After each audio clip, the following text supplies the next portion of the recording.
Hello, in this video I'm gonna show you how to change the boot order on MSI Stealth. You need to be in the BIOS, which if you don't know how to enter, there's a video on our channel on how to do it. Once that's done, go to Boot tab and find Boot Options. Here you can just change them by pointing on the option that you want to change, then click on plus or minus to change it. You can see it is really weird. It doesn't really work the way I would want it to work. And you cannot also really drag it. Okay, but what you can do is you can point on that option. For example, on option 3, click on enter and select what will be on the option 3. So that's at least what you can do.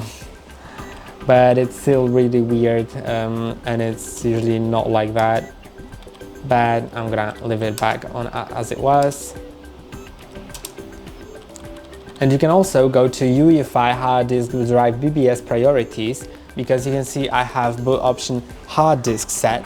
But if I go to UEFI hard disk drive BBS priorities, then if I have dual boot or multi-boot on my drive, I have multiple systems, that I can choose which system will be prioritized. So if you have Windows and Linux, for example, then I personally would set Linux at first one, because Linux has its group bootloader and it'll just ask you which system to boot. And if you set Windows as first, then it'll just boot from Windows unless you go to one-time boot menu or just change the boot order in BIOS. So that's all for today. Don't forget to like and subscribe. See you next time.